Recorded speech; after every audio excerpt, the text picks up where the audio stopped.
Hello everyone. I have an awesome video to share with everyone today, and it comes from the YouTube channel Shimshon. Shimshon currently has only 4 subscribers, and so I highly recommend you head over to his channel, subscribe, and show your support and gratitude. I'll have a link in the description. Shimshon has a serious tech background. He was a graduate of University of California, San Diego in the STEM program. Unlike the globe trolls who frequent our channels, Shimshon actually worked in the purported space program. He worked for a time at the Center for Astrophysics and Space Sciences at UCSD on the Electron Drift instrument. He wrote most of the code to control the test harness to develop the instrument and refine its operation. This was allegedly launched on the space shuttle, but it more likely just found its way onto a satellite balloon, much like this one. Shimshon has continued to work in software development in both America and Israel in marine and space science labs, controlling hardware, recording, analyzing, presenting data, using complex algorithms written in C and Forth. None of that really makes any sense to me, and I do have to take his word for it. Shimshon has been married for 30 years and has adult children. He also wanted to give a shout out to the Owen Benjamin Israeli Bears. Shimshon actually first came to the Flat Earth when he saw Owen Benjamin's analysis of my video, Our Flat Earth Journey, Romania, back in 2019. Owen, if you happen to watch this video, I just want to thank you again for helping so many people open their eyes to the truth of the Flat Earth. Anyways, after watching Our Flat Earth Journey, Shimshon decided that he wanted to see too far as well, but in his own way.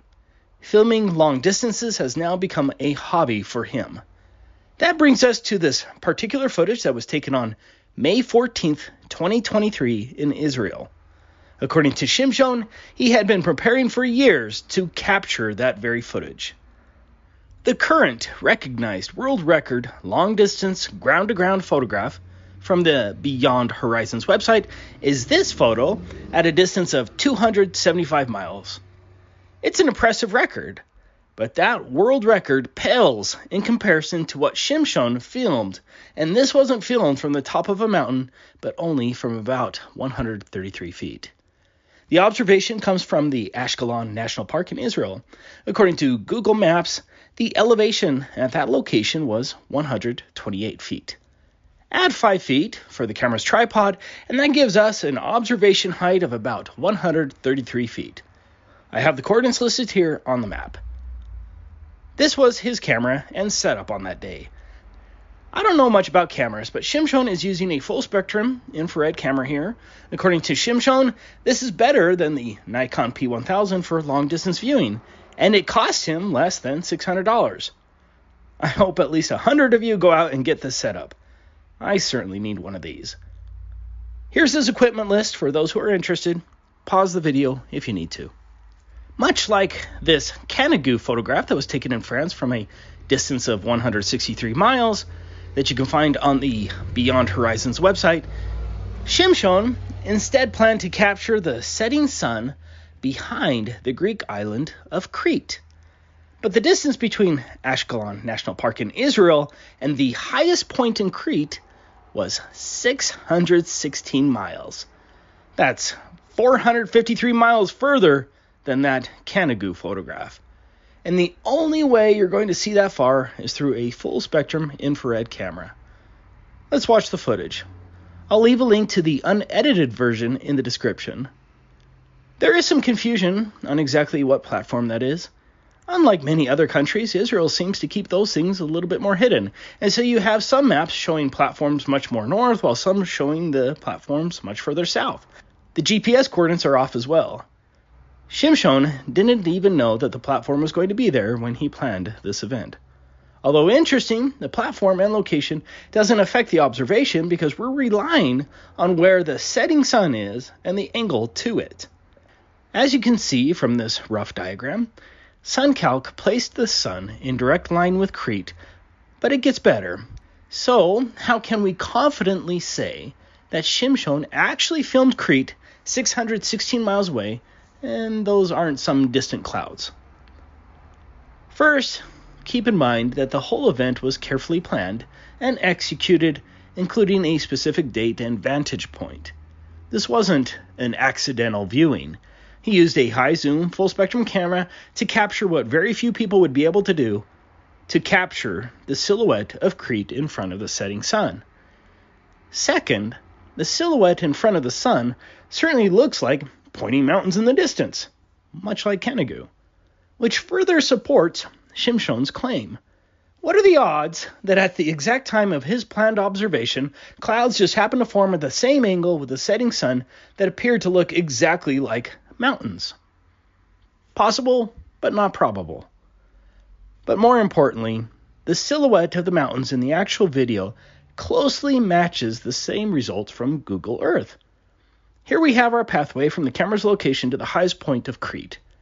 According to Google Earth on May 14th, 2023, this is what the sunset should have looked like on the same pathway. Keep in mind that Google Earth adds a phony curvature drop, which distorts the view of the mountains. Regardless, compare Google Earth sunset with the actual video. I have them here on top of each other. The silhouette of the mountains in Shimshon's video appears very similar to what Crete should have looked like from that angle. And the sunset angles match as well. Those two facts strongly support the claim that Shimshon did indeed film Crete. Let's get to the coup de grace of the globe. At an observation height of 133 feet and a distance of 616 miles, we get a target hidden height of 240,197 feet, or 45.5 miles. Here are the calculations in metric. For some perspective, a height of 45.5 miles would be enough to hide 88 of the Burj Khalifas stacked on top of each other. The highest point on Crete is Mount Ida at 8,058 feet, or 1.5 miles. That means the tallest point on Crete should have been 39 miles below the geometric globe horizon. The top of those points should be 39 miles below the curvature from the vantage point of Israel. Of course, the hired globe propagandists aren't going to give up their livelihood and surrender to the flat earth truth, but come on. Shimshon's video evidence here destroys the globe for the honest and reasonable person.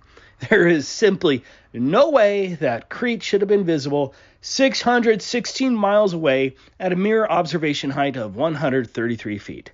I don't care what imaginary pixie dust you throw at it in your ridiculous attempts to maintain your globe indoctrination. The globe illusion is dead here. Thank you for watching.